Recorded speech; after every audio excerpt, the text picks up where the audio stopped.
আমাদের কাছ থেকে মূলত শুনবো যে রাজনৈতিক সংগ্রামটা আমরা একটা পর্যায়ে অতিক্রম করে আসলাম, সেই রাজনৈতিক সংগ্রাম কেন এভাবে শুরু হলো বা শেষ হলো এবং এর সামনে কি আছে। মাহমুদ ভাই, আপনাকে ধন্যবাদ। আর দর্শক শ্রোতাদের সালাম জানাচ্ছি, আসসালামু আলাইকুম। আমার প্রথম প্রশ্ন মাহমুদ ভাই, যে আমরা জাস্ট কিছুদিন আগেই মানে যখন এই শেষ নির্বাচনটা হলো, যে ডামি নির্বাচন, প্রশাসনের নির্বাচন, এবং আমরা মনে করেছিলাম যে এই নির্বাচনের আগে আমরা একটা সফল গণ আন্দোলন এবং গণ অভ্যুত্থান সৃষ্টি করতে পারবো রাজনৈতিক দলগুলোর নেতৃত্বে, যেটা সম্ভব হয়নি। রাজনৈতিক দলগুলো ব্যর্থ হয়েছে আপাত দৃষ্টিতে। এটা কেন হলো এবং আসলে কি রাজনৈতিক দলগুলো ব্যর্থ হয়েছে যে পরবর্তীতে ভিন্ন একটা আঙ্গিকে, ভিন্ন ফরম্যাটে স্বৈরশাসন এবং ফ্যাসিস্ট শাসন বিদায় নিল? তো এইখানে রাজনৈতিক দলগুলো আগের আন্দোলনগুলো কেন সফল করতে পারলো না এবং এখন কেন এই ছেলেদের আন্দোলন, ছাত্রদের, জনতার আন্দোলনটা সফল হলো? এটা নিয়ে আপনার মূল্যায়ন কি? প্রথমেই বলে রাখি যে আমি মূল্যায়নটা করব আমার নিজের যে ফিল্ড সেটার বেসিসে, যে আমি ইতিহাস এবং রাষ্ট্রবিজ্ঞান নিয়ে চর্চা করি, সুতরাং ওটার ভিত্তিতে আমি আমার মূল্যায়নটা করব। এখন সেই মূল্যায়নের সাথে হয়তো রাজনৈতিক দলগুলো একমত নাও হতে পারে, কারণ তাদের কি স্ট্রেংথ অ্যান্ড উইকনেস ছিল এবং তাদের কি কৌশল ছিল সেটা তাদেরই জানার কথা, আমাদের জানার কোনো সুযোগ নেই। কিন্তু আমার কাছে যেটা মনে হয়েছে, যে কারণে এর আগে এই ফ্যাসিবাদ বিদায় নেয়নি গণ অভ্যুত্থানে, তার প্রধান কারণটা হচ্ছে যে বাংলাদেশের প্রধান যে বিরোধী রাজনৈতিক দল বিএনপি, তারা সেইভাবে সকলকে ঐক্যবদ্ধ করতে পারেনি হয়তোবা, এবং না করার একটা কারণ আছে, আমি আবার সেই জিওপলিটিক্যাল দিক থেকে দেখব।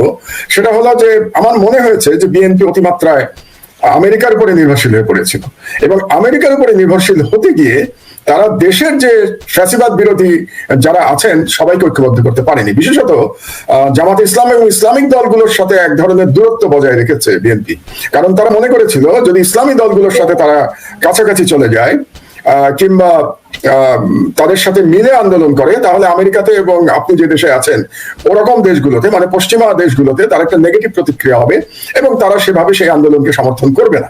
তো এটা করেই তারা একটা কৌশল নিল, আপনার মনে আছে যুগপৎ আন্দোলন। তার মানে তারা এক মঞ্চে গেল না, কিন্তু যুগপৎ ভাবে আন্দোলন করলো। তার মানে তারা বলতে চাইলো যে ইসলামী দলগুলোর সাথে আমরা একসঙ্গে নাই, আমরা এক ধরনের সেকুলার।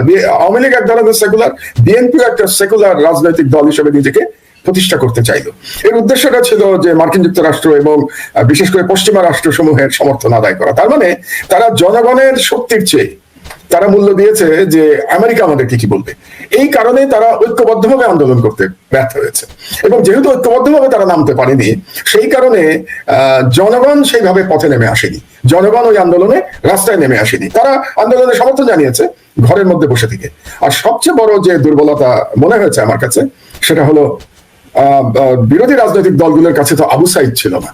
আবু সাইদ বাংলাদেশের রাজনীতিতে শুধু না, বা বাংলাদেশের এই বিপ্লবের শুধু না, আমি মনে করি আবু সাইদ এই শতাব্দীর বিপ্লবীর একটা আইকনে রূপান্তরিত হয়েছে।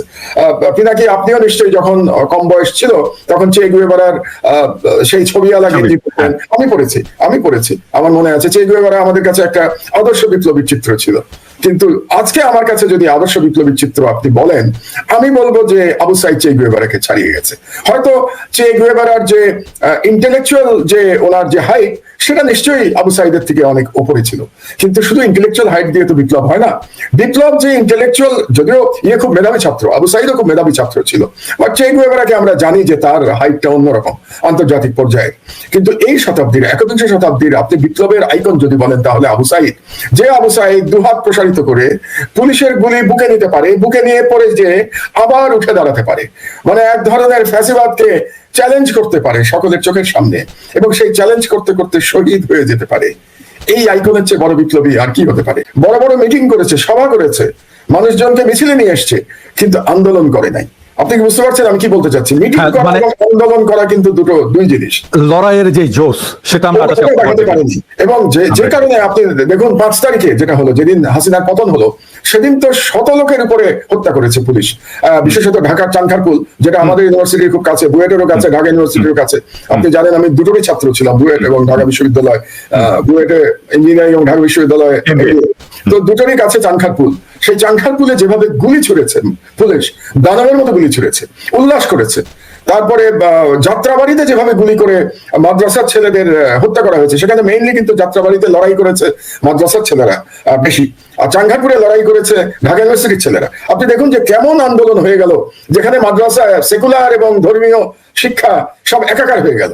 এইটাই আমার দ্বিতীয় প্রশ্ন ছিল মাহমুদ ভাই, যে এই রাজনৈতিক ঐক্যটা একটা অসাধারণ রাজনৈতিক ঐক্য কিভাবে তৈরি হলো, কেন তৈরি হলো? আচ্ছা, সেখানেই আমি আপনার প্রথম প্রশ্নের সূত্র ধরে বলবো যে রাজনৈতিক দলগুলোর আন্দোলন ব্যর্থ হয় নাই। ব্যর্থ হয় নাই এই কারণে তারা একটা পরিস্থিতি কিন্তু তৈরি করেছে। এই দীর্ঘ 16 বছর ধরে তারা মার খেয়েছে, তাদের কর্মীরা নিহত হয়েছে, গুম হয়েছে, এক্সট্রা জুডিশিয়াল কিলিং এর শিকার হয়েছে, কিন্তু তারা আন্দোলন চালিয়ে গেছে।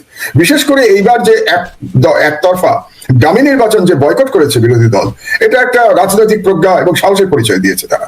তো কাজেই রাজনৈতিক দলগুলো কিন্তু ক্ষেত্র প্রস্তুত করেছে, এটা যদি আমরা স্বীকার না করি তাহলে আমরা বোধহয় অবিচার করবো তাদের প্রতি। তো সেই ক্ষেত্রের উপর দাঁড়িয়ে কিন্তু এই অভ্যুত্থান বা বিপ্লব, আমি অভ্যুত্থান বলি না, এটাকে আমি বিপ্লব বলি, এই বিপ্লব হয়েছে ওই ক্ষেত্রের উপর দাঁড়িয়ে। এবং এই যে ঐক্যটা হয়ে গেল, এই ঐক্যটা হলো কেন?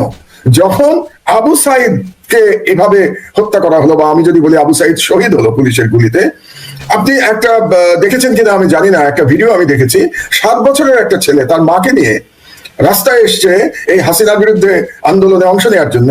তাকে সাংবাদিক জিজ্ঞেস করছে, তুমি কেন এসছো, তোমার তো বয়স মাত্র 7 বছর। সে জবাব দিচ্ছে, আমার ভাইকে মেরেছে ওরা। তো তোমার ভাইকে? বলছে আবু সাইদ আমার ভাই। তাহলে ওই বালকের মানুষে আবু সাইদ তার ভাই, অথচ ও ঢাকায়, আর সেই আবু সাইদ কিন্তু রংপুরে।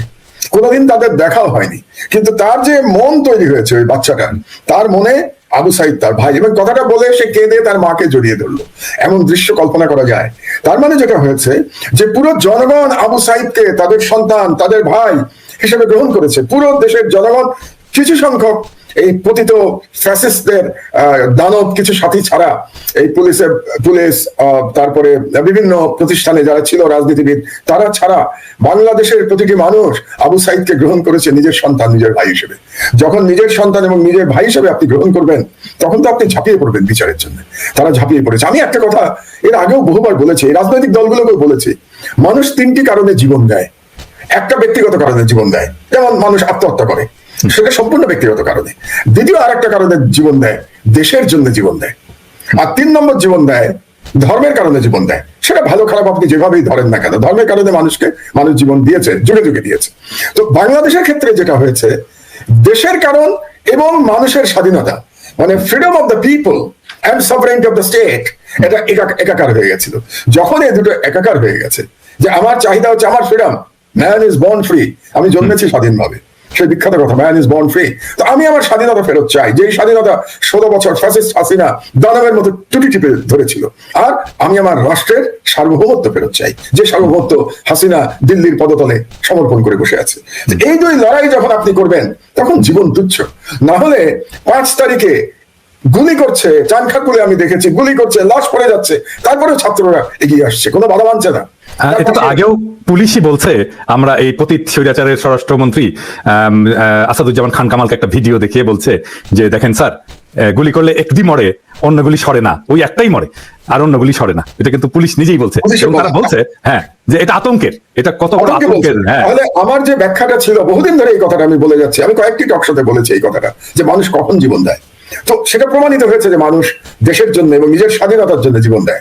এবং মানুষ যখন জীবন দিতে চায়, জীবন দেওয়ার জন্য আবু সাইদের মতো এগিয়ে আসে, মুগ্ধের মতো এগিয়ে আসে। মুগ্ধ তো আরেকটা, আপনি অনুষ্ঠান করেছেন মুগ্ধকে নিয়ে, চোখের পানি ধরে রাখা যায় না, যে পানি লাগবে ভাই, কি অসাধারণ কথা।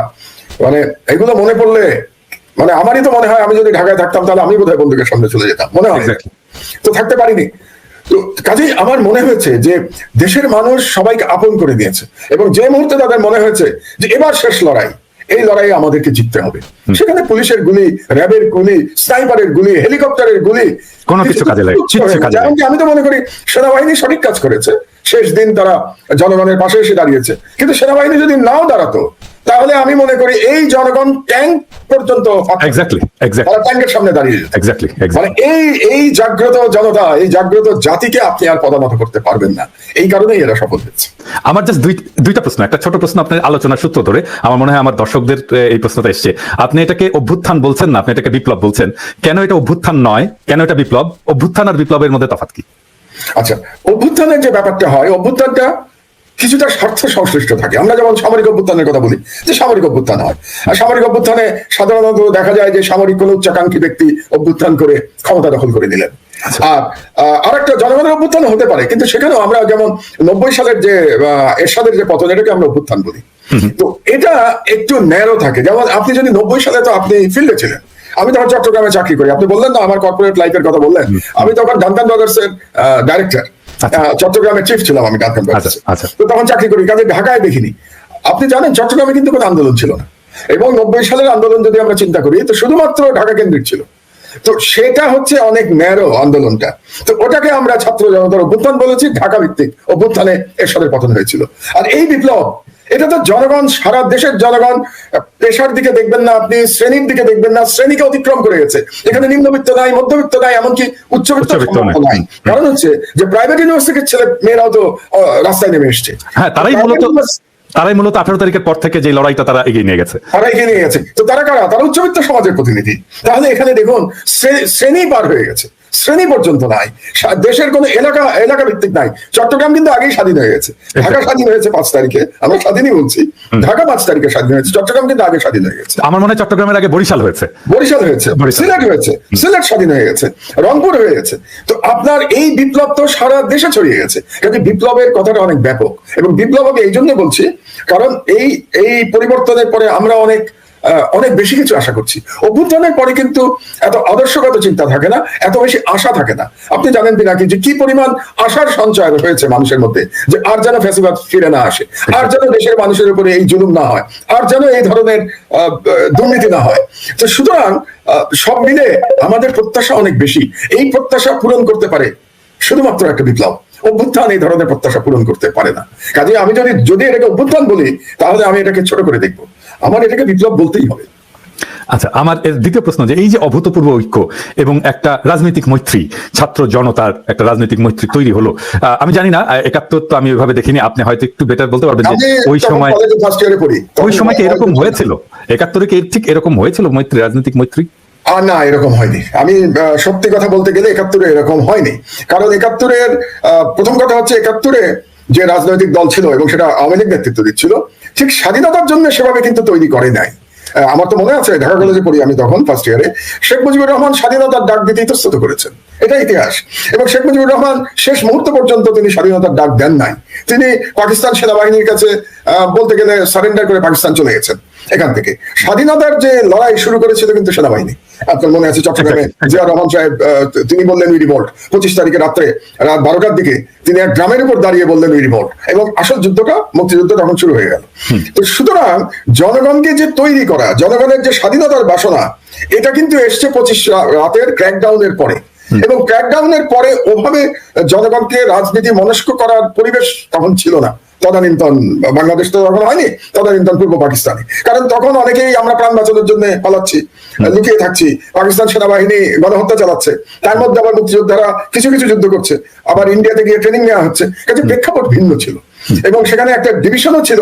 একটা শ্রেণী বলছিল যে আমরা কি পাকিস্তান ভেঙে দেবো, তার বিরুদ্ধেও একটা শ্রেণী ছিল। সেটা নিয়ে হয়তো আমরা একটু আলোচনা করতে পারি আরেকটু পরবর্তী পর্যায়ে। কাজে সব মিলিয়ে আমি এবারের যে ঐক্য দেখতে পেলাম, এটা একটা অভূতপূর্ব ঐক্য। আপনি বলতে পারেন যে ওই সময় রাজাকাররা ছাড়া বাকি সবাই তো স্বাধীনতা চেয়েছে, কিন্তু সেটা চেতে সময় লেগেছে, একটা প্রসেসের মাধ্যমে হয়েছে। আমি আপনাকে বলবো না যে মার্চ মাসে সবাই স্বাধীনতা চেয়েছে, সেটা চাইতে হয়তো জুলাই, মানে আপনি যদি, আমি তো ভাই ইতিহাসের ছাত্র, কাজে আমি শুধু আবেগ দিয়ে কথা বলবো না, আমি ইতিহাস দিয়ে কথা বলতে হবে। কাজে একেবারে স্বাধীনতাই আমি একমাত্র লক্ষ্য, এটা বলতে বলতে কিন্তু জুলাই আগস্ট মাস চলে এসছে। আর আমাদের এখানে তো 16 বছর ধরে ফ্যাসিবাদের বিরুদ্ধে লড়াই চলছে। কাজে জাতীয় ঐক্যটা তৈরি হয়েছে দীর্ঘ সময় ধরে, প্রসেসের মাধ্যমে, লড়াইয়ের মাধ্যমে জাতীয় ঐক্য তৈরি হয়েছে। কাজে এবারকার জাতীয় ঐক্য আমি মনে করি 71 সালের থেকে অনেক গভীর এবং মহৎ, অনেক স্ট্রং জাতীয় ঐক্য। এই যে ঐক্যটা, জাতীয় ঐক্য, এটাকে সংহত করা এবং সামনের দিকে এগিয়ে নিয়ে যাওয়ার জন্য আপনার রাজনৈতিক প্রস্তাবনাটা কি? প্রথম কথা হচ্ছে যে একটা বোধহয় ভুল করে ফেলেছে এই সরকার, তারা এটাকে ইন্টারিম সরকার নাম দিয়েছে, অন্তর্বর্তী সরকার। আমি এটা প্রথম থেকে প্রতিবাদ করে এসেছি। আমি সবসময় বলেছি এটাকে বিপ্লবী সরকার বলা উচিত ছিল। কারণ বিপ্লবী সরকার না বললে আপনি তো বিপ্লবটাকে ধারণ করছেন না। অন্তর্বর্তী বললেই মনে হচ্ছে আপনি একটা স্টপ গ্যাপ অ্যারেঞ্জমেন্টের মধ্যে চলে এসেছেন। এটা করলেই আমি বিপ্লবটাকে একটু খাটো করে ফেলছি। কাজে এটা বিপ্লবী সরকার হওয়া উচিত ছিল। আর 2 নম্বর কথা হচ্ছে, এটা আমার বক্তব্য, অনেকেই একমত নাও হতে পারে, আমি মনে করি যে বর্তমানে বাংলাদেশ সংবিধানের যে অবস্থা, এটাকে রেখে আপনি যে রাজনৈতিক ভবিষ্যতের কথা বললেন, আশাকাঙ্ক্ষার কথা বললেন, এই আশাকাঙ্ক্ষা পূর্ণ করা সম্ভব না। কাজে আমি মনে করি বাংলাদেশের এখন একটা সেকেন্ড রিপাবলিকের দিকে যেতেই হবে। আর কোন রাস্তা নাই যদি সত্যি সত্যি আমরা চাই যে দ্বিতীয় কোনো শেখ হাসিনার মতো দানব ফ্যাসিস্ট বাংলাদেশে আবার না আসুক। এটা চাইলে পরে আমাদের গোড়ায় হাত দিতে হবে। কাজে আমাদের বর্তমান সংবিধান বদলে ফেলে আমাকে নতুন সংবিধান তৈরি করতে হবে জনগণের মতামত নিয়ে, এবং সেই সংবিধান তৈরি করতে গেলে আগামী যে নির্বাচনটা হবে বাংলাদেশে, সেই নির্বাচনটা হতে হবে কনস্টিটিউয়েন্ট অ্যাসেম্বলির নির্বাচন। সরকারও প্রতিষ্ঠা হবে, কিন্তু তার সঙ্গে অবশ্যই কনস্টিটিউয়েন্ট অ্যাসেম্বলি এটাকে বলতে হবে, তার মানে তারাই সংবিধানটাকে নেবে। এবং সেই সংবিধানে এই আজকের তরুণের আশা আকাঙ্ক্ষা, আমরা যে চাই যে ফ্যাসিবাদ যাতে না আসে, সেটার একটা ব্যবস্থা সংবিধানে রাখতে হবে এবং বেশ কিছু পরিবর্তন আনতে হবে আমাদের সংবিধানে। যেমন আমি ব্যক্তিগতভাবে আপনাদের ফ্রান্সের সিস্টেম পছন্দ করি, আবার আমেরিকার সিস্টেম পছন্দ করি। সেখানে একটা ব্যালেন্স আছে। একজন প্রেসিডেন্ট বিশেষত আমেরিকাতে 2 বারের বেশি প্রেসিডেন্ট হতে পারেন না, কিন্তু 8 বছর পরে তাকে বিদায় নিতেই হবে, আর কোনো রাস্তা, যত জনপ্রিয় হোক, যতই জনপ্রিয় হোক। দেখেন যেমন ওবামা এখনো সবচেয়ে জনপ্রিয় লোক আমেরিকায়, কিন্তু ওবামার পক্ষে আরেকবার প্রেসিডেন্ট হওয়া সম্ভব না। এবং এটা হলে পরে আপনার ওই যে পারিবারিক যে ব্যাপারটা বাংলাদেশে হয়ে যায়, যে পরিবারতন্ত্র তৈরি হয়, ওটা তৈরি হওয়া বন্ধ হয়ে যায়। আরেকটা হয় আপনাদের দেশের কথা, ফ্রান্সের কথা বলছি এই জন্য যে প্রাইম মিনিস্টার এবং পার্লামেন্ট প্রেসিডেন্টের মধ্যে একটা ব্যালেন্স অফ পাওয়ার আছে। তো আমেরিকাতে আবার প্রাইম মিনিস্টার নাই, কিন্তু ওখানে চেক এন্ড ব্যালেন্স করে সিনেট এবং কংগ্রেস। সুতরাং এই ধরনের একটা কিছু সিস্টেমে আমি ব্যক্তিগতভাবে এটা পছন্দ করি। এখন যেটা করা আছে, ওয়েস্টমিনিস্টারের কথা আমরা বলেছি, কিন্তু ওয়েস্টমিনিস্টারের মাধ্যমেই কিন্তু ওই নাম বিক্রি করে বাংলাদেশে ফ্যাসিবাদের উত্থান হয়েছে। ওই নাম বিক্রি করার ফলেই একই ব্যক্তি বারে বারে প্রধানমন্ত্রী হয়েছেন, বারে বারে ক্ষমতা কুক্ষিগত করে রেখেছেন। সুতরাং আমার হচ্ছে যে আমার বক্তব্য, বাংলাদেশের অধিকাংশ মানুষ যদি এটা না চায় তাহলে আমার বক্তব্যের কোনো অর্থ নেই, কিন্তু আমি মনে করি যে বাংলাদেশে ওয়েস্টমিনিস্টার ডেমোক্রেসি যাব না আমরা আমেরিকান কিংবা ফ্রেঞ্চ সিস্টেমে যাব, এটা আমাদের একটু চিন্তা ভাবনা করা দরকার। এবং এটা করতে গেলেই আপনার কনস্টিটিউয়েন্ট অ্যাসেম্বলি লাগবে, এবং এটা করব। এবং সংবিধানে আমার খুব পরিষ্কার ভাবে এই যে বিচার বিভাগকে সম্পূর্ণভাবে এক্সিকিউটিভ ব্রাঞ্চ থেকে আলাদা করা, মানে যাতে করে কোন রকম রাজনৈতিক দলীয়করণ বিচার বিভাগে করা সম্ভব না হয়, এটা আমাদেরকে নিশ্চিত করতে হবে। আজকে বাংলাদেশের যে দুর্দশার মধ্যে পড়েছে বাংলাদেশ, তার জন্য আমি যদি 1 নম্বর কাউকে দায়ী করি, তাহলে বাংলাদেশের জুডিশিয়ারি। আপনি এটা সবসময় বলে আসছি এটা। এবং আপনি জানেন যে আমি প্রথম যখন এটার বিরুদ্ধে কথা বললাম 2010 সালে, এটার বিরুদ্ধে কথা বলেই আমি জেলে গেছি প্রথমবার। স্বাধীন বিচারের নামে তামাশা আর্টিকেল লিখে আমি জেলে গেছি প্রথম। তো সেই তখন হাসিনার বয়স, মানে হাসিনার এই সরকারের বয়স হয়েছে মাত্র 1.5 বছর, তখন আমাকে প্রথম অ্যারেস্ট করা হয়। তো সেই জন্য আমি বলছি যে এই যে বিচার বিভাগের এই ভয়াবহ দলীয়করণ, এটার থেকে বেরোতে না পারলে আপনি এই ফ্যাসিবাদকে আবার উত্থান থেকে রুখতে পারবেন না। কাজেই এই আশা আকাঙ্ক্ষা আমাদেরকে ধারণ করতে হলে এই সংবিধান বদলাতে হবে, আমাদের সেকেন্ড রিপাবলিকে যেতে হবে, এবং আগামী নির্বাচন কনস্টিটিউয়েন্ট অ্যাসেম্বলির নির্বাচন হতে হবে। এটাই আমার প্রত্যাশা এবং আমার পরামর্শ দেশের একজন সিনিয়র সিটিজেন হিসেবে। আমার এর পরের প্রশ্নটা একটু ভিন্ন। এই প্রশ্নটার উত্তরটা আমি এখনো খুঁজে পাইনি, যেটা আপনিও সবসময় বলেছেন যে আমাদের লড়াইটা কেন কঠিন হচ্ছে। এর কারণটা হচ্ছে যে আমরা এমন একটা জগতে, পৃথিবীতে বাস করি যেটা একটা ইসলামোফোব দুনিয়া, এবং এইটাকেই হাসিনা এবং ইন্ডিয়া খুব সাকসেসফুলি আমাদের লড়াই সংগ্রামকে ডিলিজিটিমাইজ করার জন্য ব্যবহার করেছে। কিন্তু এই লড়াইয়ে কোনোভাবে এই কাজে লাগাতে পারেনি। কেন পারেনি? এটা আমার কাছেও এটা একটা বিষয়, যেটা কেন পারলো না তারা শেষ পর্যন্ত। পারেনি বলতে আপনি কি 2013 সালের হেফাজতের আন্দোলনের কথা বলতে চাচ্ছেন? এই 2024-এর বিপ্লবে তারা কেন এই কার্ডটা খেলতে পারলো না? ও আচ্ছা, কারণ এটা ভালো প্রশ্ন। এটার জবাব আপনিও যেটা বলছেন, এটা জবাব খুঁজে পাননি, তবে আমার কাছে একটা জবাব আছে। সেই জবাবটা হলো জিওপলিটিক্যাল জবাব। আমার কাছে দেশের জবাব না, আমার জিওপলিটিক্যাল জবাব আছে। সেটা আমি শুনতে আগ্রহী। আমি জিওপলিটিক্যাল জবাবটা আপনাকে দিচ্ছি যে ইসলামোফোবিয়া একেবারে এক্সট্রিম ফর্মে শুরু হলো কবে থেকে? 9/11 এর পর থেকে। তার আগে কিন্তু হান্টিংটনের থিসিস লেখা হয়ে গেছে। সোভিয়েত ইউনিয়নের পতনের পরে হান্টিংটন বলছেন যে পশ্চিমা বিশ্বের ক্ল্যাশ অফ সিভিলাইজেশনে নেক্সট ক্ল্যাশ হচ্ছে কার বিরুদ্ধে? ইসলামের বিরুদ্ধে এবং চায়নার বিরুদ্ধে। তিনি দুটোর কথা বলেছেন, ইসলাম এবং চায়না দুটোর কথা বলেছেন। তো 9/11 এর পরে যেটা হলো সেটা ইসলামের বিরুদ্ধে চলে গেল, চায়নাটা তখন একটু পেছনে চলে গেল। এবং বুশ যখন আমেরিকার প্রেসিডেন্ট হলো, সে কি বললো? Either you are with us or you are against us. তার মানে তার যে কি বলবো, তার যে একতরফা একটা ইউনিপোলার ওয়ার্ল্ডে তার যে আমেরিকান যে অ্যাগ্রেশন ইরাকের বিরুদ্ধে, আফগানিস্তানের বিরুদ্ধে যে অ্যাগ্রেশন আমেরিকা, আপনি যদি তাকে সমর্থন না করেন তাহলে আপনি তার বিরুদ্ধে। এটা হচ্ছে মোদ্দা কথা ছিল। তো সেই সময় এই ইসলামোফোবিয়ার কার্ডটা ইন্ডিয়া খুব ভালোভাবে ব্যবহার করেছে। কারণ সেই সময় আপনার মনে আছে হয়তো কন্ডোলিজা রাইস ভারতে আসলেন 2005 সালে। She was at that time national security advisor. উনি এসে বললেন যে ভারত আমাদের স্ট্র্যাটেজিক অ্যালাই, মানে দক্ষিণ এশিয়াতে কৌশলগত মিত্র হচ্ছে ভারত, এবং ভারতকে মোটামুটি দক্ষিণ এশিয়ার এক ধরনের হেজেমনিক মাস্টারের ক্ষমতা দিয়ে গেল আমেরিকা। কেন দিয়ে গেল? যে ইসলামকে রুখতে হবে। তো তখন বাংলাদেশের ক্ষমতায় কিন্তু বিএনপি, তো বিএনপি ক্ষমতায় থাকাতে হলো কি, আপনার মনে আছে তখন এই যে জঙ্গিবাদের নানা রকম কথা শুরু হয়ে গেল, এবং প্রচারটা করা হতো প্রধানত ভারত থেকে, এই প্রচার শুরু হয়ে গেল। এবং সেই প্রচার ভারত হলো, এবং অন্যান্য পত্রিকাতে পাকিস্তান ইকোনমিক রিভিউতে কোকুন অফ টেরর নামে একটা আর্টিকেল লিখলো এক ভদ্রলোক, সেখানে বলে দিল বাংলাদেশ এখন নেক্সট আফগানিস্তান, এবং সেখানে লেখা ছিল বাংলাদেশ নেক্সট আফগানিস্তান হচ্ছে। এটা ভারতই করিয়েছে, যাতে করে ভারত বাংলাদেশের উপর একটা হেজেমনিক কন্ট্রোল তৈরি করতে পারে ইসলামিক কার্ড খেলে। এবং হাসিনা যখন সাকসেসফুলি ক্ষমতা নিল 2009 সালে, সে দেখলো যে সব থেকে কট্টর ইসলামোফোবিক বিশ্বে সে ক্ষমতা নিয়েছে, এবং ক্ষমতা ধরে রাখার জন্য একের পর এক জঙ্গি কার্ড সে খেলতে লাগলো। এবং আমি বিশ্বাস করি তার জঙ্গিবাদের যে সমস্ত গল্প আমরা শুনতে পাই, তার 99 ভাগই ভুয়া। এবং এগুলো গ্রামের দরিদ্র মানুষদের ধরে নিয়ে এসে তাদেরকে ঘরের মধ্যে বন্দি করে বোমা মেরে উড়িয়ে দিয়েছে। পিনাকি, আপনি একসময় বামপন্থী রাজনীতি করতেন, আপনি চিন্তা করে দেখুন যে কত করুণ, যে গ্রামের মানুষদের কেন এনেছে ধরে, কারণ তাদের জন্য কেউ কাঁদবে না, এক্স্যাক্টলি, তাদেরকে কেউ চিনবে না, তারা ফেসলেস। এই ধরনের ফেসলেস মানুষদের ধরে এনে আমি নিজে ডিবিতে দেখেছি, আটকে রেখে দিয়েছে গ্রামের দরিদ্র লোকদের দিনের পর দিন। বাংলাদেশের আইনে তো আপনি 24 ঘন্টার বেশি রাখতে পারবেন না। তাদেরকে রাখতো কিভাবে জানেন? তাদের কোনো হদিসই ছিল না, কোনো রেকর্ডই নাই তাদের, মানে গুম করে নিয়ে আসতো, গুম করে নিয়ে এসে বিভিন্ন জায়গায় তাদেরকে নিয়ে গিয়ে সে বাড়ি শুদ্ধ বোমা মেরে উড়িয়ে রীতিমতো হত্যাকাণ্ড চালিয়েছে হাসিনা সরকার। এবং আমেরিকার কাছ থেকে বাহবা নিয়েছে, ইন্ডিয়ার কাছ থেকে বাহবা নিয়েছে যে আমরা জঙ্গিবাদ দমন করছি বাংলাদেশে।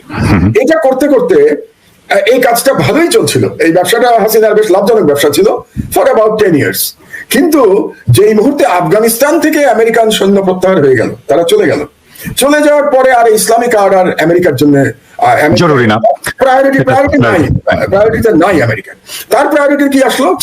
চায়নাকে মোকাবেলা করতে হবে, চীনকে মোকাবেলা করা হলো এখন প্রায়োরিটি। এবং এরপরে যখন ইউক্রেন যুদ্ধ শুরু হয়ে গেল রাশিয়ার সাথে, তখন এই ইসলামিক কার্ড আরো পেছনে চলে গেল। থ্রেটটা হলো আপনার নিজের দেশেরও, ফ্রান্সেও। ইউরোপের থ্রেট কে? ইউরোপের থ্রেট ইসলাম না, ইউরোপের থ্রেট তো রাশিয়া।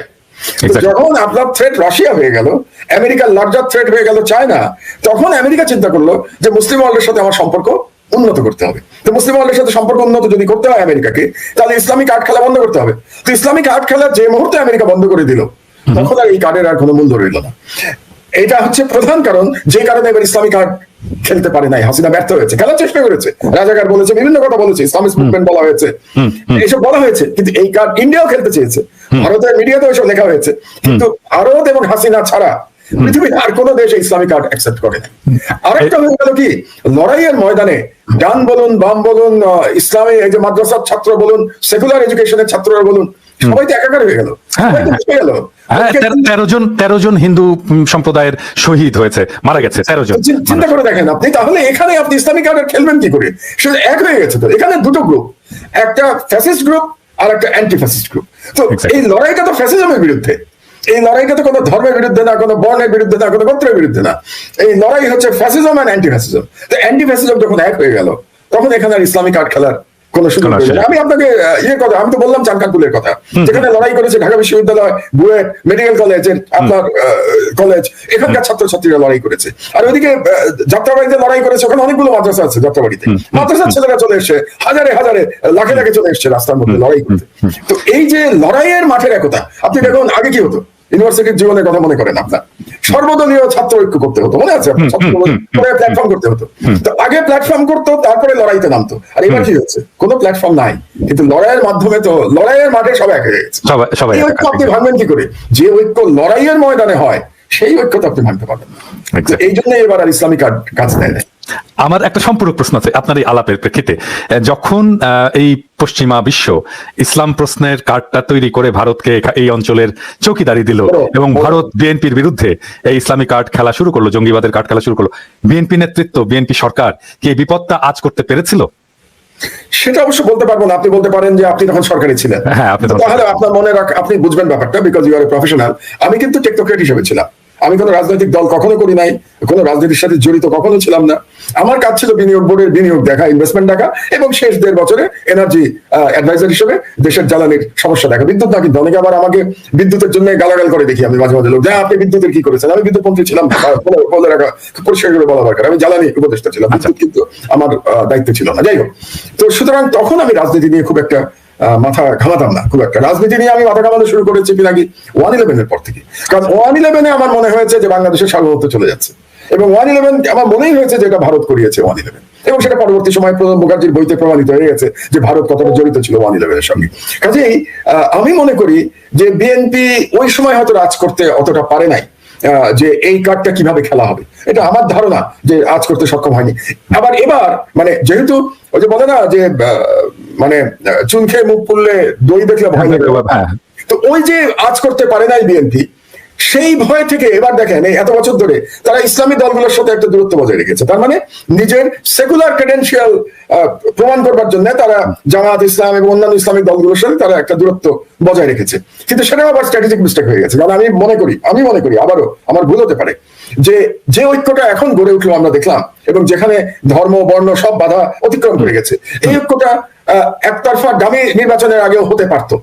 বিএনপি যদি এই ইসলামী কার্ড প্রশ্নে এত সেন্সিটিভ না হতো, বিএনপি অতিরিক্ত সেন্সিটিভ হতে গিয়ে বিএনপি কিছুটা সময় নষ্ট করে ফেলেছে। আমার মনে হয় বিএনপির উচিত ছিল গত বছরই সবাইকে নিয়ে ঐক্যবদ্ধ হয়ে যাওয়া এবং এইভাবে মাঠে নেমে যাওয়া, যেভাবে ছাত্রদের নেতৃত্বে পুরো জাতি মাঠে নামলো।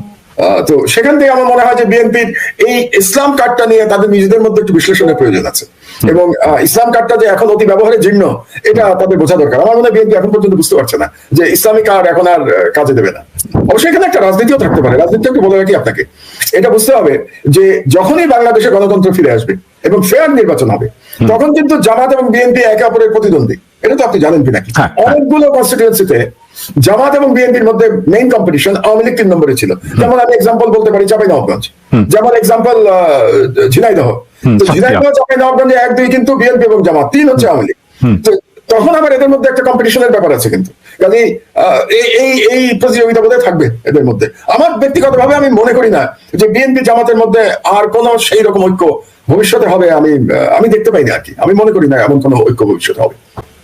আচ্ছা, একটা প্রশ্ন এখন তো আলোচিত হচ্ছে, সেটা হচ্ছে যে আওয়ামী লীগ কিভাবে ফিরে, আওয়ামী লীগ মানে আওয়ামী লীগ নট এজ আওয়ামী লীগ এই দলের নাম নিয়ে, আওয়ামী লীগ তো একটা রাজনৈতিক ধারার প্রতিনিধিত্ব করে। এই যে সোকল্ড সেকুলার মুক্তিযুদ্ধের পক্ষে বাম, সিপিবি, ঘরানা এইসব মিলে, ছায়ানট এইসব মিলে যে কালচারাল এরেনা, যে ভারত সমর্থিত ভারতের পক্ষের যে একটা পলিটিকো কালচারাল যে সেকশন বাংলাদেশের রাজনীতিতে এতদিন রাজত্ব করেছে, এটা ফিরে আসবে অন্য কোনো নাম নিয়ে আর কি। এটা ইভেন পপুলার পপুলার ডিসকোর্সে এটা বলে যে আমরা জানতাম যে আওয়ামী লীগ ফিরে আসবে, কিন্তু ডাকাত হয়ে যে ফিরে আসবে সেটা বুঝতে পারি, এইরকম করে বলে আর কি। কিন্তু আওয়ামী লীগ বা এই কালচারাল ইন্ডাস্ট্রিটা কোনো না কোনো ভাবে ফিরে আসার চেষ্টা করবে। সেটা কিভাবে ফিরে আসার চেষ্টা করতে পারে এবং তাদের ফিরে আসার এই প্রসেসটা সাকসেসফুল হবে কিনা আপনার কি মনে হয়? আচ্ছা, আমি একটু তুলনা করি 1975-এর সাথে। কারণ 1975-এ আওয়ামী লীগের এভাবেই পরাজয় হয়েছিল, কিন্তু সেটা হয়েছিল যে আপনি বললেন না বিপ্লব এবং অভ্যুত্থানের পার্থক্য। 1975 একটা অভ্যুত্থান ছিল, এটা বিপ্লবে পরিণত হয় নাই, এবার কিন্তু বিপ্লব হয়েছে। কাজে 75-এর সাথে এবারের চরিত্রগত পার্থক্যটা এখানে 1। 2 হচ্ছে যে 75-এ তারা ফিরে আসতে পেরেছিল কারণ হচ্ছে তারা ওই যে আপনি প্রো ইন্ডিয়ান যে শক্তিগুলোর কথা বললেন এবং যে সকল বাঙালি জাতীয়তাবাদের বয়ান, এবং যেই বয়ানের প্রগতিবাদী বয়ান, প্রগতিশীল, এটা তো একটা মানে কি বলবো, এটা এক ধরনের ভণ্ডামি। আমি এটাকে ভণ্ডামি বলি। প্রগতিশীলতা মানেই বাঙালি জাতীয়তাবাদ হতে হবে, কারণ যখনই বাঙালি জাতীয়তাবাদ আপনি বলেন, এটাও কিন্তু একটা ন্যারো জাতীয়তাবাদ। আপনি বাঙালি জাতীয়তাবাদ বলতে গিয়ে তো আপনি অন্যদের বের করে দিচ্ছেন। আপনি যেমন আপনার মনে আছে শেখ মুজিব বলেছিল মানবেন্দ্র লারমাকে, ওইসব সবাই বাঙালি হয়ে যায়, মনে আছে না? তো কাজেই বাঙালি জাতীয়তাবাদ মানেই প্রগতিশীলতা, এটা তো আমি মানি না। কারণ বাঙালি জাতীয়তাবাদের যদি আমি উত্থান পর্বটা দেখি, এর উত্থান পর্ব কিন্তু কলকাতায়, এবং কলকাতায় কবে? 18th সেঞ্চুরিতে। মানে যখন এই বাঙালি জাতীয়তাবাদ বা বেঙ্গলি রেনেসা, আমি যদি আরো পরিষ্কার করে বলি, বেঙ্গলি রেনেসা যে আসলো 18th সেঞ্চুরিতে, যেটা নীরদ চৌধুরী খুব চমৎকার বই লিখেছেন, ওই যে Autobiography of an Unknown Indian, ওর মধ্যে খুব চমৎকার বর্ণনা আছে, ওই সময় বর্ণনা নীরদ চৌধুরীর বইতে।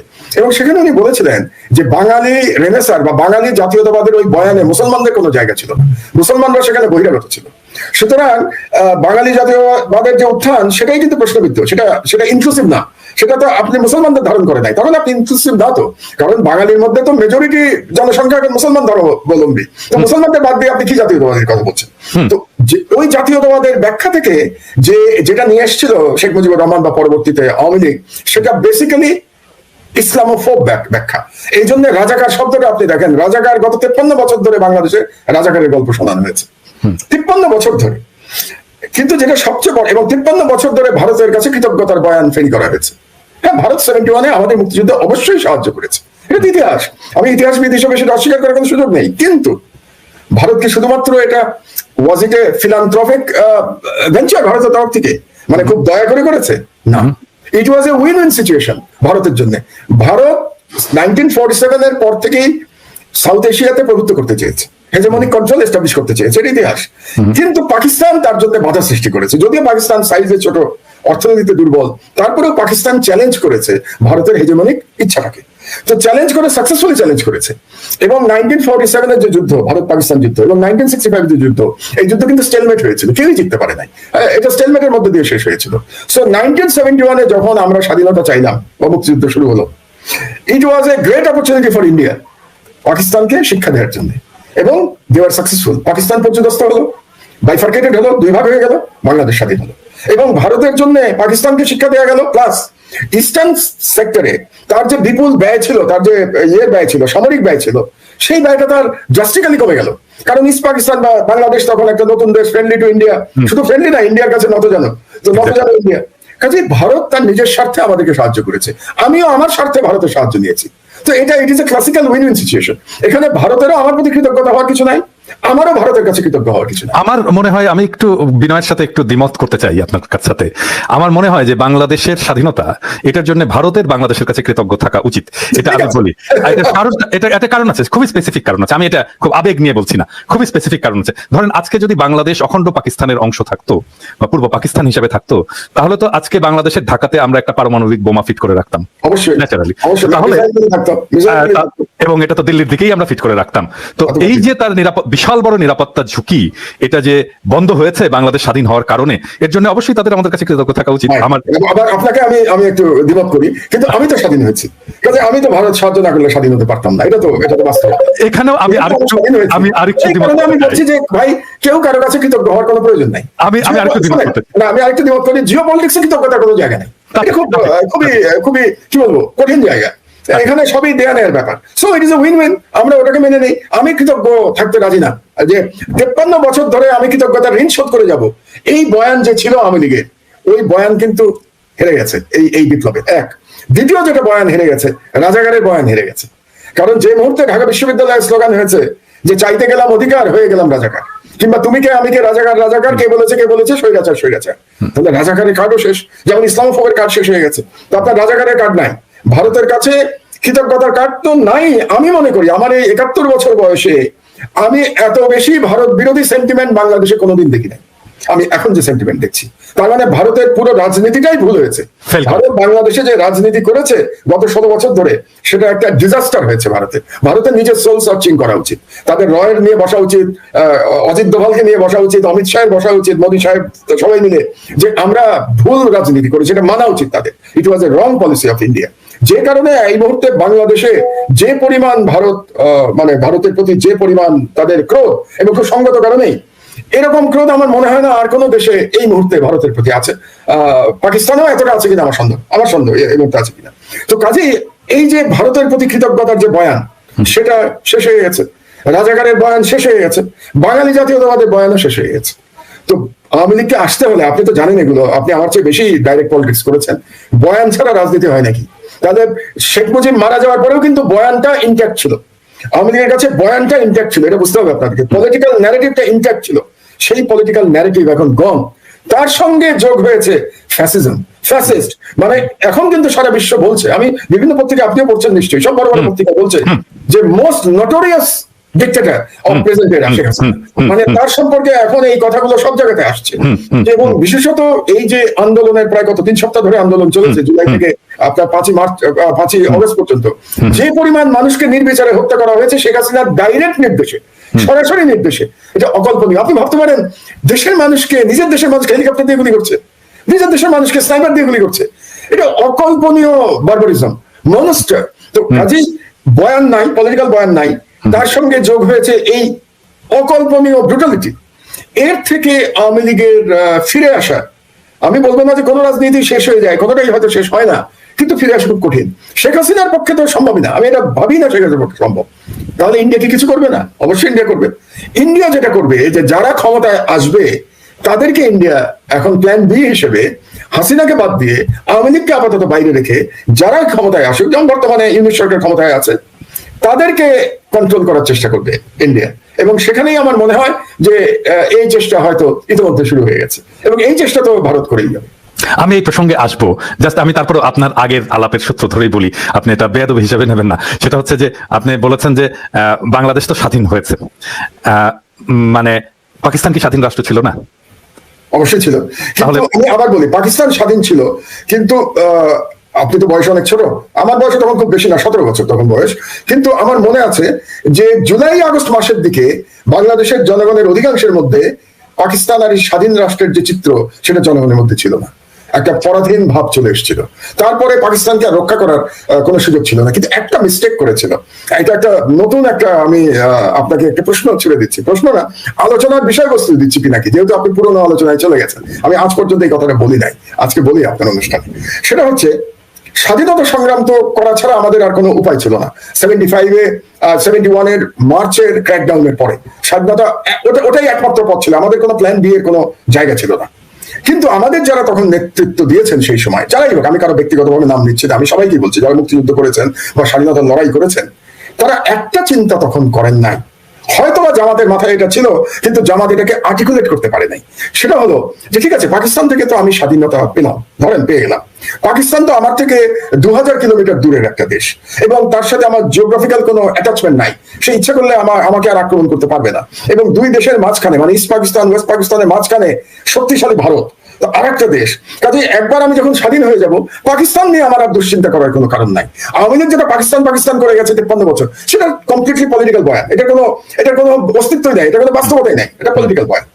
কিন্তু আমাদের যারা নেতা ছিলেন সেই সময়, বা আমাদের পূর্বপুরুষ, বা আমরা তখন ছোট, আমাদের যে বড় যারা জ্ঞানী ছিলেন, তারা একবারও চিন্তা করেন নাই যে আমরা তো আরো ভয়ঙ্কর, ভয়াবহ, hegemonic and much more powerful নেইবারের একেবারে পেটের মধ্যে আসলাম, তো আমরা স্বাধীনতা রক্ষা করবো কি করে? এই চিন্তাটা 71-এ কেউ করেছেন? আমার মাথায় এটা কদিন ধরে আসছে, এই জন্য আপনার সাথে আজকে বলে ফেললাম। আমি এই চিন্তাটা কি কেউ একজনও কি করেছিলেন তখন?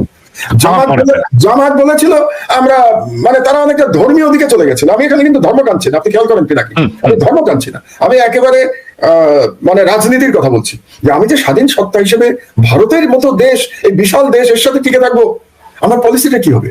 ভারত কি আমাকে স্বাধীন থাকতে দেবে? দেয় নাই তো। ইতিহাস বর্ণনা করে, ইতিহাস প্রমাণ করেছে এই বিপ্লবের আগ পর্যন্ত আমাকে তো স্বাধীন থাকতে দেয় নাই তো ভারত। ভারত তো আমার সবকিছু কন্ট্রোল করেছে 16 বছর, আমার রাজনীতি কন্ট্রোল করেছে, আমার ভিতরে এসে গুম করেছে ভারত, ধরে নিয়ে গেছে, লোক হত্যা করেছে, আমার ভোটাধিকার হরণ করে নিয়ে গেছে। বাংলাদেশের আজকে 35 বছর পর্যন্ত যে যুবকের বয়স, সে ভোট দিতে পারে নাই, এবং ভোট না দেওয়ার জন্য সম্পূর্ণভাবে ভারত দায়ী। ভারত হাসিনাকে বসিয়ে রেখেছে, ভারত বলেছে নির্বাচনে কোনো প্রয়োজন নাই, ভারত আমেরিকাতে, ইউরোপে গিয়ে লবি করেছে যাতে করে হাসিনা ইলেকশন ছাড়া চাপে না থাকে। তাহলে ভারত সম্পূর্ণভাবে দায়ী আমার অধিকার হরণের জন্য। তো আমার স্বাধীনতা তো ভারত হরণ করে নিয়ে গেছে, একতরফা ভাবে ট্রানজিট দিয়েছে, করিডোর দিয়েছে, আমার পোর্ট নিয়ে গেছে, আমাকে পানিতে ডুবিয়ে মারছে, আবার শুকনার সময় আমাকে মরুভূমি করে দিচ্ছে। তো আমি তো স্বাধীন থাকতে পারি নাই। তো স্বাধীন যে থাকতে পারলাম না, এটা কি আপনি বললেন না যে বিএনপি কি ইসলামিক আর্টটা বুঝতে পেরেছিল? আমার প্রশ্ন করতে ইচ্ছে করে যে 71-এ যারা স্বাধীনতা সংগ্রামের নেতা ছিলেন, তারা কি বুঝতে পেরেছিলেন, বা তারা কি চিন্তা করেছিলেন যে ভারতের সাথে লড়াই করে আমি স্বাধীনতা কিভাবে রক্ষা করবো? এই চিন্তাটা কি কারো মাথায় এসেছিল? আমার মনে হয় আসে নাই। আমি হয়তো জানেন যে আমার একটা বই বেরোচ্ছে, এটা উপন্যাস। আমি আসলে উপন্যাসের আদলে বাংলাদেশের ন্যারেটিভটাকে ব্যাখ্যা করার চেষ্টা করেছি, মানে উপন্যাস হলে পড়তে আগ্রহ থাকে সেই জন্য। তো এটা আসলে পলিটিক্যাল উপন্যাস বলতে পারেন। তো আমি এই মুক্তিযুদ্ধের প্রশ্নটা এনেছি, এবং বাংলাদেশের স্বাধীনতা এবং ভারতের সাহায্য, এই প্রশ্নটাকে আমি একটা মেটাফোর দিয়ে ব্যাখ্যা করেছি। আমি বলেছি যে আমরা কুকুরকে তাড়াতে নেকড়েকে ডেকে এনেছিলাম। চমৎকার। তাহলে আমি যেটা বলেছি আপনি সেটাই বলছেন। এক্স্যাক্টলি, আমার কথাটাই কিন্তু আপনি বলছেন। এক্স্যাক্টলি। এটা নিয়ে বাংলাদেশে এই কখনো কিন্তু ডিসকোর্স আমরা শুনি নাই, আলোচনা। এই আলোচনা করতে আমরা, মানে সবাই হয়তো ভয় পেয়েছে, অথবা কেউ চিন্তা করে নাই বিষয়টা। আবার কেউ হয়তো বলবে আমি স্বাধীনতা বিরোধী, জামাত বানায় দিবে। হ্যাঁ, এটা প্রশ্নটা কিন্তু স্বাধীনতা বিরোধিতার প্রশ্ন না, প্রশ্নটা হচ্ছে আমার স্বাধীনতা রক্ষার প্রশ্ন, জাতীয় সার্বভৌমত্ব রক্ষার প্রশ্ন।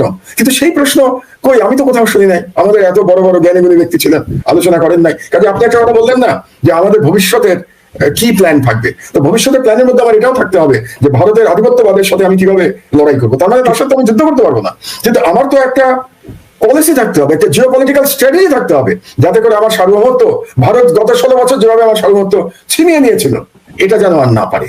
এটা কিন্তু আমার প্রশ্ন, আমার শেষ প্রশ্নটা এটাই যে আসলে কিভাবে, হ্যাঁ, কিভাবে আমরা এটা সম্ভব করে তুলবো, ভারতের সাথে আমাদের আগামী সম্পর্কটা কিভাবে স্থির হবে, আমরা কোন পররাষ্ট্র নীতিতে আমরা চলবো, ভারতের সাথে সম্পর্কটা আমাকে কিভাবে নির্ধারণ করবো, পুনর্নির্ধারণ করবো, এবং ভারতের এই যে হেজিমনিক আগ্রাসন এবং যেটাই বলেন যে বাংলাদেশের উপরে যে দমনমূলক একটা চরিত্র যে এতদিন ধরে রেখেছে, সেটাকে আমরা কিভাবে মোকাবেলা করবো। ভারত একটা বিশাল দেশ, মনে করে সবাই যে ভারত আমাদেরকে ঘিরে আছে। আমি অবশ্য একটা ন্যারেটিভ দিয়েছি যে ভারত আসলে আমাদেরকে ঘিরে নাই, ভারতকেই নানা শত্রু রাষ্ট্র ঘিরে আছে, যার মধ্যে বাংলাদেশও আছে আর কি। যাই হোক, আমি এটা জানতে চাই যে ভারতের সাথে আগামী সম্পর্কটা আমরা কিভাবে রচনা করবো। এটা আসলে খুব বড় প্রশ্ন। এটা বোধহয় এই মানে একেবারে আমরা তো অনেকক্ষণ আলোচনা করে ফেলেছি, এই কম সময় এটার সম্পূর্ণ ব্যাখ্যা দেওয়া বোধহয় খুব ডিফিকাল্ট। তবু আমি যেটা বলতে চাই সেটা হচ্ছে যে প্রথমেই তো আমাদের এই সরকারের একটা সমালোচনা করে ফেলি আপনার এখানে এই ভারত প্রসঙ্গে। যেমন ভারতের সাথে গত 16 বছরে এই বিগত ফ্যাসিস্ট এবং ভারতীয় পাপেট গভর্নমেন্ট যে রাষ্ট্রবিরোধী চুক্তিগুলি করে গেছে, সেই চুক্তিগুলি নিয়ে কিন্তু আমরা কোনো বক্তব্য এখন পর্যন্ত শুনতে পাই নাই। অন্তত এটা রিভিউ করার জন্য এতদিন একটা কমিটি হওয়া উচিত ছিল, সেটা হয় নাই। তো এবং ডক্টর ইউনূস সাহেব সেদিন ভারতের প্রধানমন্ত্রী ইয়ের সঙ্গে, নরেন্দ্র মোদীর সঙ্গে টেলিফোনে কথা বলেছেন। তো তিনি নরেন্দ্র মোদীর সাথে কেন টেলিফোনে কথা বললেন? অন্য কোনো প্রধানমন্ত্রীর সাথে তিনি কথা বলেন নাই, কাউকে ফোন করেন নাই। তাহলে কি উনি এক ধরনের ভারতকে এখনই একটা আপার হ্যান্ড দিচ্ছেন? তো এগুলো আমার প্রশ্ন, আমার মনে এই প্রশ্নগুলো এসছে। তো ভারতের সাথে যদি আমার মানে চোখে চোখ রেখে সম্পর্ক রাখতে হয়, তাহলে আপার হ্যান্ড দেওয়ার কোনো সুযোগ নাই। বাংলাদেশ কোনো ক্ষুদ্র রাষ্ট্র না। হ্যাঁ, আপনি বলতে পারেন 54,000 বর্গ মাইলের দেশ তো ক্ষুদ্রই, কিন্তু বাংলাদেশের জনসংখ্যা 18 কোটি। এটা যেন আমরা ভুলে না যাই যে 18 কোটি জনসংখ্যা। আর বাংলাদেশকে দেশ, আমরা কিন্তু ভারত থেকে ইকোনমিক্যালি কোনো বেনিফিট পাই না। ইকোনমিক বেনিফিট কিন্তু সব ভারত বাংলাদেশ থেকে পায়। বাংলাদেশ সম্ভবত third largest remittance provider for India. এটা একটা, যে পরিমাণ বাণিজ্য বাংলাদেশে করে ভারত, সেটাও মানে বিপুল অঙ্কের বাণিজ্য করে। কাজে সেই দিক দিয়ে বরং আমি সাইজে ছোট হতে পারি, যে কিন্তু আমার মার্কেট বড়, আমার জনসংখ্যা বেশি, কাজে ভারত আমাকে ইকুয়াল রেসপেক্ট দেবে আমাকে সভরেন কান্ট্রি হিসেবে। কিন্তু রেসপেক্ট আপনাকে নিতে হবে। আপনি যদি আগের সরকারের মতো বলেন যে ভারত আর আমাদের সম্পর্ক স্বামী স্ত্রীর মতো, তাহলে আপনি রেসপেক্ট করতে হবে, কিন্তু আপনার রেসপেক্ট আদায় করতে হবে। সেখানে আমি মনে করি যে এই এবং নরেন্দ্র মোদীর সাথে তিনি টেলিফোনে কথা বলেছেন। শুধুমাত্র নরেন্দ্র মোদীর সাথে কেন কথা বললেন? যদি কথাই বলতে হতো, তাহলে তিনি তার সঙ্গে সঙ্গে চীনের প্রেসিডেন্টের সাথে কথা বলতেন বা প্রাইম মিনিস্টারের সাথে কথা বলতেন। সেভাবেই তার করা উচিত ছিল। কারণ আপনি কি করতে পারেন জিও পলিটিক্স, আবার সেই জিও পলিটিক্সে চলে আসি আমি। আপনি একটা করতে পারেন যে বৃহৎ শক্তির কাছে আপনি সারেন্ডার করতে পারেন, যেটা আগের সরকার 16 বছর ধরে বাংলাদেশকে সারেন্ডার করে দিয়েছিল, যেটাকে বলে ব্যান্ড ওয়াগনে উঠে যাওয়া, মানে ভারতীয় ব্যান্ড ওয়াগনে আপনি উঠে যেতে পারেন। এটা একটা পথ। আর দ্বিতীয় পথ হচ্ছে আপনাকে ব্যালেন্সিং অ্যাক্ট করতে হবে। তো ব্যালেন্স আপনি কাকে দিয়ে করবেন?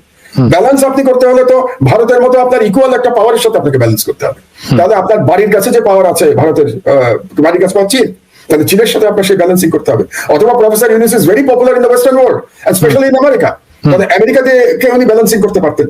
তো তাহলে যখন প্রফেসর ইউনূস সাহেব তিনি ভারতীয় প্রধানমন্ত্রীর সাথে কথা বললেন, পরের দিনই তার উচিত ছিল অন্তত পক্ষে ব্লিংকেনের সাথে কথা বলা, আমেরিকার কি বলে স্টেট সেক্রেটারি অফ স্টেটের সাথে, কিংবা prime minister of China, or even যদি সম্ভবত প্রেসিডেন্ট অফ চায়না, সে এর সাথে তিনি কথা বলতে পারতেন। তাহলে বোঝা যেত যে বাংলাদেশ একটা ব্যালেন্সিং স্ট্র্যাটেজির দিকে যাচ্ছে। তাহলে আপনার প্রশ্নের সোজা রিপ্লাইটা হলো যে আমার নিজের শক্তি সঞ্চয় করতে হবে, ভারতের সাথে লড়াই বলতে আমি যুদ্ধের কথা বলছি না, পলিটিক্যাল লড়াইয়ের কথা বলছি। আমি বারে পরিষ্কার করে বলি, রাজনৈতিক লড়াই করতে হলে আমার নিজের ইনহারেন্ট পাওয়ার লাগবে, তার সাথে আমার ব্যালেন্সিং স্ট্র্যাটেজি লাগবে। এই দুটোর যদি সংমিশ্রণ আমি করতে পারি, তাহলে আমি মনে করি ভারতের সাথে আমাদের মানে আমরা ইকুয়াল ফুটিং এ আমরা আলোচনা করতে। কারণ ভারত খুব, আপনি একটা খুব ভালো কথা বলেছেন যে ভারত চারিদিকে, আপনি কি শত্রু বলেছেন? শত্রু রাষ্ট্র। You are right, absolutely. আপনি দেখেন যে ভারত একমাত্র হেজেমনিক কন্ট্রোল দুটো দেশের উপরে করতে পেরেছিল এই পুরো এখানে। কার উপরে? ভুটানের উপরে এবং বাংলাদেশের উপরে। ভুটানের উপরে করেছে কিভাবে? 1949 সালের একটা চুক্তি আছে ভুটানের সাথে, দ্যাট ইজ এ হেজেমনিক ট্রিটি। এবং সেই চুক্তি অনুযায়ী ভুটান কোনো ফরেন পলিসি ডিসিশন নিতে পারবে না দিল্লি অনুমোদন ছাড়া। যে কারণে আপনি জানেন নিশ্চয়ই যে ভুটানের আজ পর্যন্ত সিকিউরিটি কাউন্সিলের যে 5টা পার্মানেন্ট মেম্বার, তার কারোর সঙ্গে বাইলেটারাল রিলেশনশিপ নাই, অফিসিয়াল। তার এই 5 দেশের কোন দেশের দূতাবাস নাই ভুটানে। সিমিলারলি ভুটানের দূতাবাস এই 5 দেশে নাই। কেন? এটা ইন্ডিয়া হতে দেয় নাই ভুটানের কোন এদের সঙ্গে সম্পর্ক। কাজে ভুটানের উপরে কন্ট্রোল আছে। আর বাংলাদেশের উপরে কন্ট্রোল প্রতিষ্ঠা করেছিল ইন্ডিয়া গত 16 বছরে। বাংলাদেশের সাথে কোনো চুক্তি নাই, এই ধরনের কোনো হেজেমনিক ট্রিটি নাই, বাট আনঅফিসিয়ালি আমরা আমাদের দেশটাকে শেখ হাসিনা ইন্ডিয়ার একটা ভাসালে পরিণত করেছিল, ইন্ডিয়ান একটা কলোনিতে পরিণত করেছিল শেখ হাসিনা। তাহলে সেখান থেকে বের হতে হলে আপনার ব্যালেন্সিং স্ট্র্যাটেজি নিতে হবে, আপনার নিজের সক্ষমতা বাড়াতে হবে, আরেকটা কাজ করতে হবে। এটা বললে ভারত হয়তো নড়ে চড়ে বসবে, আমাদের ইয়াং জেনারেশনের জন্য কম্পালসারি মিলিটারি ট্রেনিং এর ব্যবস্থা করতে হবে। এখন আমার তরফ থেকে প্রস্তাব হচ্ছে যে ইন্টারমিডিয়েট পাস করার পরে ইউনিভার্সিটি যাওয়ার মাঝখানে আমরা প্রায় 6 মাস সময় পাই, বা আমাদের সময় পেতাম, এখন তো বলতে পারবো না এখন কি অবস্থা বলতে, আমাদের সময় আমরা 6 মাস সময় পেতাম ইউনিভার্সিটিতে যাওয়ার আগে। এই 6 মাস কম্পালসারি মিলিটারি ট্রেনিং হতে হবে প্রত্যেকের, এবং তারপরে ইউনিভার্সিটিতে চলে যাবে। এটা হওয়া থাকলে কি হবে, আমাদের দরকারের সময় যখন আমরা শত্রু দেশ দ্বারা আক্রান্ত হব, এরা প্রত্যেকে এক একজন আবু সাইদ হয়ে যাবে। আপনি চিন্তা করুন তো, আমার সিভিলিয়ানদের মধ্যে সবাই যদি আবু সাইদ হয়ে যায়, পৃথিবীর কোন শক্তি না আমাদের পরাজিত করবে? পরাজিত করবে এরকম তো শক্তি আছে না। আমার তো ভাই আবু সাইদের দেশ এটা, আমি তো এটাকে আবু সাইদের দেশ বলি। তা আমি সবাইকে আবু সাইদ করতে চাই। তো সবাই আবু সাইদ হয়ে গেলে ইন্ডিয়া কি করবে আমাকে? ইন্ডিয়ার চারদিকে, এইদিকে পাকিস্তানের আছে অ্যাটমিক ওয়েপন্স আছে, পাকিস্তানের ভয় আছে, ওইদিকে চায়না তার বর্ডার, এইদিকে নেপালের সাথে তার বৈরী সম্পর্ক, শ্রীলঙ্কার সাথে বৈরী সম্পর্ক, এমনকি মায়ানমারের গণতন্ত্রকামী মায়ানমারের গণতন্ত্রকামীরা যদি চলে আসে তাদের সাথে ভালো সম্পর্ক থাকবে না, কারণ নাই। তাহলে ইন্ডিয়া আমাকে কি করবে? তো এই জন্য আমার এই হচ্ছে আমার পরামর্শ, এবং সেই পরামর্শ কে নেবে আমি জানি না, আদৌ কেউ নেবে কিনা তাও জানি না। থ্যাংক ইউ মাহমুদ ভাই, আমরা অনেক কিছু জানলাম, আমরা আসলে 1 ঘন্টা ধরে আলাপ করলাম, এবং এই আলোচনাটা শুরু হলো, এবং আপনার কাছ থেকে আমার দর্শকরা আমার মনে হয় আরো অনেক কিছুই জানতে চাইবে, এবং যত ইভলভ করবে আমাদের পলিটিক্যাল সিনারিও সিচুয়েশন, সেখানে আপনার অ্যানালাইসিস, আপনার সাজেশন এবং আপনার দিক নির্দেশনা আমি আশা করি যে আমাদের বাংলাদেশের বর্তমান সরকার, প্রফেসর ইউনূসের সরকার গুরুত্বের সাথে বিবেচনা করবেন, এবং এই সাজেশনগুলো তারা অনুসরণ করার চেষ্টা করবেন। আপনাকে অনেক ধন্যবাদ মাহমুদ ভাই। দর্শকদের আপনি যদি 1 মিনিটের জন্য কিছু বলতে চান ফাইনালি। পিনাকি ধন্যবাদ এই আলোচনাটা করবার জন্য। দর্শকদের শুধু এটুকু বলতে চাই, বিশেষত বাংলাদেশিদের, যে স্বাধীনতা রক্ষা করা কঠিন, বিপ্লবটাকে বিপ্লব করেছি আমরা, কিন্তু বিপ্লব রক্ষা করতে হবে, এবং সেই দায়িত্ব আমাদের সকলের। আর ভারতীয় জনগণ যারা দেখেন তাদের প্রতি আমি বলতে চাই, আমরা আপনাদের শত্রু হতে চাই না। আপনারা শুধু আমাদেরকে নিয়ন্ত্রণ করবার যে একটা নেশা আপনাদের মধ্যে পেয়ে বসেছে, আপনাদেরকে এই নিয়ন্ত্রণ করবার নেশার থেকে আপনারা মুক্ত হয়ে যান। আমরা বন্ধু হিসেবে 2 দেশ পাশাপাশি আমরা থাকবো। থ্যাংক ইউ মাহমুদ ভাই, আমরা শেষ করে ফেলছি। তো মাহমুদ ভাই অনেক ধন্যবাদ। এর পরের সেশনটা আমরা করবো হয়তো সপ্তাহ 2 মধ্যে, আরেকটু ইভলভ করুক। প্রফেসর ইউনূস কিন্তু দেখেন আমার ইয়েটা, তো এটা বলে ভালো করেছেন, ইন্ডিয়ার সাথে কি করতে হতো, শিয়ের সাথে আলোচনা, এটা আমি একটু আগে যদি বলে দিতাম তাহলে হয়তো আরো কিছু আপনার সাজেশন এখানে হয়তো থাকতো। মাহমুদ ভাই ভালো থাকবেন।